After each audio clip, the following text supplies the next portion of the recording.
Ce que le premier ministre a oublié de dire, c'est que dans la plupart des comtés visés, il n'y avait pas de déménagement. Le premier ministre doit prendre ses responsabilités. Est-ce que le premier ministre va déposer tous les contrats, commandes, ententes prises avec RAC9, RMG et Campaign Research? Le NPD a fait des appels à un bureau de députés de cette Chambre pour fermer les lignes de téléphone du bureau de ce député, le député de Saint-Maurice-Champlain. Le NPD n'a aucune crédibilité quand il fait de telles allégations. C'est pas le Parti libéral qui fait des allégations, et c'est le Parti conservateur qui a le contrôle et la responsabilité pour l'information. Monsieur le Président, donnez aux Elections Canada tous les contrats, donnez toute l'information que vous avez, et puis on peut avoir une vraie enquête indépendante, Monsieur le Président. Le chef du Parti libéral s'est excusé pour une campagne de salissage contre le ministre de la Sécurité publique. On veut savoir combien d'argent la campagne centrale conservatrice a remis à RMG. Combien d'argent elle a remis à RAC9? Est-ce qu'on peut enfin avoir un peu de transparence et d'honnêteté de la part des conservateurs? S'il a de preuves, appuyez sur le 1. Sinon, appuyez sur le 2 pour s'excuser. S'il y a le mauvais numéro, il devrait raccrocher le téléphone et essayer encore. Merci. Puis la personne, supposément, c'est un nommé Pierre Poutine de la rue séparatiste à Joliette. Il n'y en a pas de rue séparatiste à Joliette. C'est peut-être un restaurant à Guelph, mais ça n'a rien à voir avec Joliette. Alors pourquoi le Parti conservateur vient pas nous donner leur juste une fois pour toutes et nous dit pourquoi qu'ils ont fait de la fraude électorale? On a volé des élections, on a tenté de voler des élections. Quel premier ministre vient nous donner leur juste une fois pour toutes? C'est pas normal, non. Je dirais que ce n'est pas normal. Ça exige des explications de la part du Parti conservateur et de la part de la campagne en Guelph, clairement. Ça exige des explications. Je pense que c'est un élément de preuve de plus qui s'accumule dans le dossier déjà lourd des conservateurs dans cette histoire-là, qui est un scandale dégoûtant. Je pense que le fait d'avoir utilisé un téléphone cellulaire du Québec en utilisant un mets national comme la poutine pour essayer de ridiculiser avec une rue qui s'appelle la rue séparatiste. Ça montre un petit peu le dédain que les conservateurs ont envers les Québécois, ont envers une bonne partie de la population québécoise. Là, on parle plus juste d'un individu. Là, on parle de téléphone, on parle de plusieurs circonscriptions électorales, on parle d'une machination, puis c'est carrément orchestré. On franchira pas le pas pour savoir, on peut pas accuser, mais tout sous-tend vers un lien entre un parti politique et une compagnie. On n'a pas fini d'en parler. Oui, ce n'est pas fini. Merci beaucoup, Daniel. Bonsoir. Sur ce, on passe à notre rendez-vous quotidien avec nos parlementaires sur ce qui s'est dit aux communes aujourd'hui. Je vous présente nos invités ce soir pour le Parti conservateur, Pierre Poilievre. Bonsoir. Bonsoir. Bienvenue à Alexandre Boulris du Nouveau Parti démocratique. Bonsoir. Et bienvenue à Stéphane Dion du Parti libéral. Bonsoir. Je commence avec vous, Monsieur Poilievre. Vous vous êtes levé à plusieurs reprises en Chambre aujourd'hui. Les allégations sont de plus en plus nombreuses. Êtes-vous toujours dans une zone de confort, Monsieur Poilievre? Oui, absolument. Comme je viens de dire à la Chambre des communes aujourd'hui, dans la période de questions, nous avons déjà indiqué que le Parti conservateur a mené une campagne nationale de manière éthique et honnête. Et si quelqu'un a des allégations, j'espère que ces allégations seront suivies avec de preuves et non pas simplement les allégations fausses. M. Boulris, de nombreuses allégations. De très nombreuses allégations. On en recueille à chaque jour. Je sais que vos collègues journalistes le font aussi, les collègues du Parti libéral également.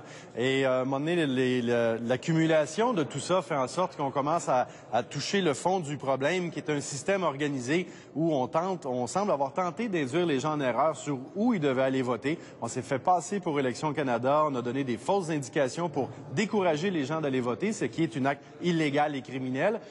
Maintenant, il faut mettre tous les morceaux du puzzle ensemble. Ce qu'on voit pas du côté des conservateurs, c'est eux, leur collaboration pour faire la lumière là-dessus.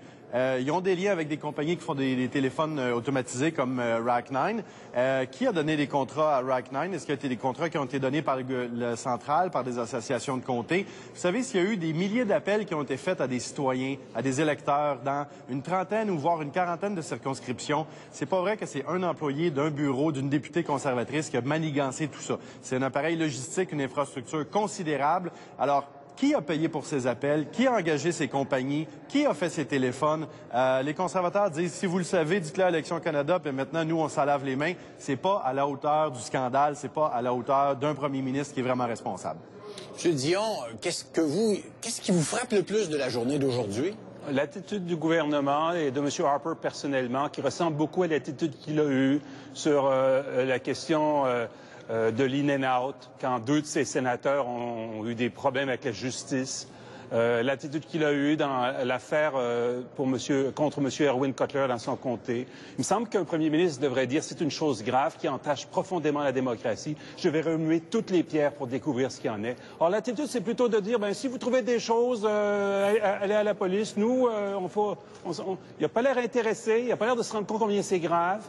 On parle encore d'allégations. Là, on parle d'un ordre de la Cour qui parle de 31 appels qui ont été faits entre Rack9 et la campagne conservatrice de Guelph. Un ordre de la Cour qui en parle, là. Et les conservateurs nous avaient dit, on n'a rien à voir, la campagne de Guelph n'a rien à voir avec Rack9. 31 appels. J'aimerais bien que M. Poileret nous explique, c'est quoi ces appels-là? 40 appels avec les conservative operatives, les travailleurs clés de la campagne conservatrice avec Rack9. C'est quoi ces appels-là? Et quelle est la nature, en effet, M. Boulris a raison, quelle est la nature du contrat que Rack9 a eu avec les conservateurs? Il pourrait nous répondre tout de suite plutôt que nous dire ce sont des allégations, aller à la justice. Qu'ils fassent leur travail. On défend la démocratie canadienne. On est tous les trois payés par les Canadiens, élus par les Canadiens pour défendre la démocratie canadienne. Et actuellement, elle est mise à mal par cet immense scandale. M. Poilievre, il n'y a pas moyen, effectivement, que vous donniez ces fameux contrats-là pour montrer de quoi il s'agit, au juste? Mais absolument, c'est pas difficile. En effet, c'est pas nécessaire pour moi de l'expliquer parce que c'est déjà expliqué. On en a déjà parlé beaucoup. Nous avons engagé plusieurs entreprises qui faisant des appels pour, par exemple, inviter les partisans conservateurs d'assister aux événements, surtout avec le premier ministre, quand il visite les villages, les villes, les communautés. Mais c'est pas de ça dont il est question, Écoutez. Il y a des questions pourquoi le Parti conservateur était en contact avec cette entreprise spécifique. Nous avons déjà dit que nous avons engagé certaines entreprises, y compris celle-là, pour informer des milliers de supporters conservateurs dans un tel village que le premier ministre vienne, qu'il va y avoir un ralliement auquel tout le monde est invité. C'est impossible que ces partisans assistent à un tel événement sans être appelés pour être informés. Mais vous évitez complètement la question. C'est pas de ça qu'il est question. Il y a des gens qui se sont fait passer pour des officiels de Élections Canada, qui ont été des gens qui étaient engagés par ces firmes-là, qui sont proches de votre parti, pour induire les gens en erreur. Puis on a des témoignages de ça. Qu'est-ce que vous dites à Mme Desgagnés, qui était dans l'article du Toronto Star, qui a dit qu'il y avait un script devant elle, il fallait qu'elle dise ça, elle n'était pas à l'aise. Elle a elle-même contacté les gens d'Élections Canada. Vous êtes en train de confondre des deux. Inviter les gens dans un événement, on peut le faire. Nous aussi, on le fait, inviter des gens dans un événement. C'est pas ça qui est question. Merci. Alors, vous venez de dire que nos activités étaient propres. Pas du tout. Vous venez d'avouer que c'est tout à fait légitime. D'inviter des gens à des événements, oui. Mais c'est illégal d'essayer de les tromper pour qu'ils ne puissent pas aller voter. Je suis d'accord. Oui, mais alors on est d'accord. Mais qu'est-ce que vous avez... D'où viennent ces appels? C'est des milliers d'appels dans au moins 30 circonscriptions. Ça tombe pas du ciel, ces appels automatisés-là. Premièrement, il m'a posé une question. On a maintenant évidence qu'il y a eu des problèmes dans un seul comté. Non. Il y a des allégations, surtout mises par des membres de l'opposition, sans preuve. Alors, j'attends à ce que l'opposition fournisse la preuve. Oui, mais moi, je m'attends à ce que vous fassiez des efforts pour voir ce qui s'est passé dans votre parti. Vous avez l'air de dire, nous, on fait rien. Moi, on en sait mieux c'est. Vous avez des questions, peut-être que vous n'en posez pas parce que vous avez peur que si vous posez des questions, vous allez être exposé à des informations que vous n'oserez pas répéter aux Canadiens. On a l'impression que moins j'en sais, mieux c'est. Ça a l'air d'être l'attitude que vous prenez. Mais Monsieur Dion, vous venez de me poser une question. Oui, je vous demande la question. Oui. Qu'est-ce que vous faites pour savoir ce qui s'est passé? Vous avez posé une question. Pourquoi le Parti conservateur a-t-il contacté une firme, une entreprise faisant des appels? Je vous ai dit, parce que ces entreprises contactaient nos supporters pendant des élections pour les informer et pour les inviter d'aller aux événements. D'autres natures qui ont été faites, sont-ils liés à votre parti, M. Poilievre? Avez-vous essayé de le savoir? Avez-vous posé des questions? Avez-vous demandé aux organisateurs de campagne ce qui s'est passé, ou est-ce qu'on essaie de ne pas poser de questions pour ne pas le savoir, pour pouvoir se présenter devant la caméra et ainsi prétendre qu'il n'y a rien que des allégations? Moi, il me semble que c'est grave ce qui se passe. Il faut que vous fassiez enquête dans votre parti. Oui, nous avons déjà regardé la situation et déterminé que le Parti conservateur a mené une campagne électorale de manière éthique et honnête. Comme quand vous avez plaidé coupable d'avoir fraudé la loi électorale avec le système de in-and-out. Vous avez des antécédents de fraude électorale, M. Poilievre. Votre dossier, il n'est pas sans tâche, là. M. Dion parlait des appels que vous avez faits dans le comté de M. Cotler, où vous avez menti aux gens en disant que M. Cotler allait démissionner puis vous allez avoir une élection partielle. Vous l'avez avoué. Vous avez plaidé coupable pour le système de in-and-out. Vous avez dépensé le plafond des dépenses électorales. Je m'excuse, mais ça, c'est 2 prises. Aujourd'hui, on est peut-être avec une 3e prise. Vous êtes bientôt out, là. Et autrement plus grave. Mais, mes amis, la réalité, c'est que notre parti a mené une campagne éthique. Merci, c'est bien. Oui, mais là, vous répétez une cassette, mais vous avez posé des questions, j'en ai répondu, alors je veux... Et les appels qui viennent du Dakota du Nord, c'est tellement organisé, cette affaire-là. Des appels qui viennent du Dakota du Nord, mesdames et messieurs, ça ne peut pas être autrement qu'organisé. Des allégations sans preuve. Alors, M. Dion... Non, ça, c'est pas une allégation. Je vous défie... Il y a eu des appels du Dakota du Nord. Il faut que vous fournissiez cette information. Et vous, posez-vous des questions dans votre parti? Est-ce que vous vous renseignez? Ou est-ce que vous a dit de dire quelque chose et vous le répétez d'un ton très lent, comme si on avait tout le temps pour vous écouter? Écoutez, là, il y a des choses graves qui se passent, et c'est toujours autour de votre parti. Par exemple, mon collègue, M. Scarpalaggia, il y a des gens qui viennent de le dire, dans